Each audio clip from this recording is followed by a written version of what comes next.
ರಾಜ್ಯಾದ್ಯಂತ ಖಾಸಗಿ bus ticket ದರ ಹೆಚ್ಚಳವಾಗುತ್ತೆ. ಡೀಸೆಲ್, ಟೋಲ್, ಟೈರ್ ಮತ್ತೆ ಬಿಡಿ ಭಾಗಗಳ ವೆಚ್ಚ ಏರಿಕೆಯಾದಂತಹ ಹಿನ್ನೆಲೆಯಲ್ಲಿ ಈ ಒಂದು ನಿರ್ಧಾರವನ್ನ ಕೈಗೊಳ್ಳಲಾಗ್ತಾ ಇದೆ. ವೇತನ, ವಿಮೆ, ವಿವಿಧ ತೆರಿಗೆಗಳ ಹೆಚ್ಚಳದಿಂದಾಗಿ ಮಾಲೀಕರಿಗೆ ಆರ್ಥಿಕ ಹೊರೆಯಾಗ್ತಾ ಇದೆ.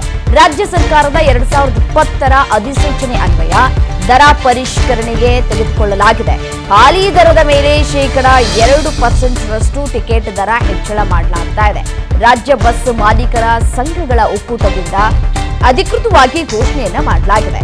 ಪರಿಷ್ಕೃತ ದರ ನಾಳೆಯಿಂದಲೇ ರಾಜ್ಯದ ಎಲ್ಲಾ ಜಿಲ್ಲೆಗಳಲ್ಲಿ ಅನ್ವಯ ಆಗುತ್ತೆ ಅನ್ನುವಂತಹ ಮಾಹಿತಿಗಳು ಲಭ್ಯವಾಗ್ತಾ ಇದೆ.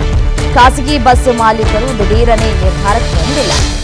ಅವರ ಪ್ರಕಾರ ಕಳೆದ ಕೆಲವು ಸಮಯದಿಂದ ನೋಡಿ ಸಾರಿಗೆ ಉದ್ಯಮ ಸಂಪೂರ್ಣವಾಗಿ ನಷ್ಟದ ಹಾದಿಯಲ್ಲಿದೆ. ಸೊ ಹಾಗಾಗಿ ಅದಕ್ಕೆ ಅವರು ಈ ರೀತಿಯಾದಂತಹ ಪ್ರಮುಖ ನಿರ್ಧಾರವನ್ನು ತೆಗೆದುಕೊಳ್ಳಬೇಕಾಯಿತು ಅನ್ನುವಂತಹ ವಿಚಾರವನ್ನ ಇಲ್ಲಿ ಅವರು ಹೇಳ್ತಾ ಇದ್ದಾರೆ.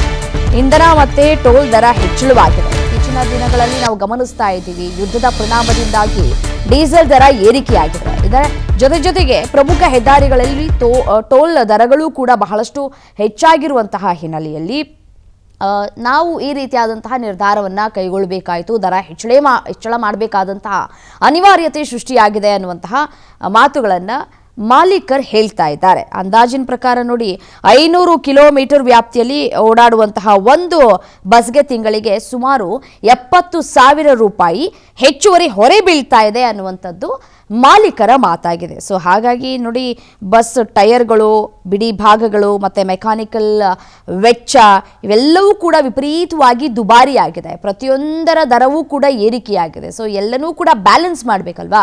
ಸೊ ಹಾಗಾಗಿ ನಾವು ದರವನ್ನು ಹೆಚ್ಚಳ ಮಾಡ್ತಾ ಇದ್ದೀವಿ ಅನ್ನುವಂತಹ ಮಾತುಗಳನ್ನು ಆಡ್ತಾ ಇದ್ದಾರೆ. ಮತ್ತು ಚಾಲಕರು, ಈ ನಿರ್ವಾಹಕರ ವೇತನ ಹೆಚ್ಚಳ ಮಾಡಬೇಕು. ಮತ್ತು ಇನ್ಶೂರೆನ್ಸ್ ಅಂದರೆ ವಿಮೆ ಪ್ರೀಮಿಯಂ ಹಾಗೂ ಸರ್ಕಾರಕ್ಕೆ ಪಾವತಿಸಬೇಕಾದಂತಹ ಒಂದಷ್ಟು ತೆರಿಗೆಗಳು ಕೂಡ ಇರುತ್ತೆ. ಸೊ ಆ ಒಂದು ತೆರಿಗೆಗಳನ್ನು ಕೂಡ ನಾವು ಕಟ್ಟಬೇಕಲ್ವಾ. ಸೊ ಹಾಗಾಗಿ ನಾವು ದರವನ್ನು ಹೆಚ್ಚಳ ಮಾಡ್ತಾ ಇದ್ದೀವಿ ಅನ್ನುವಂತಹ ಮಾತುಗಳನ್ನು ಆಡ್ತಾ ಇದ್ದಾರೆ ಮಾಲೀಕರು.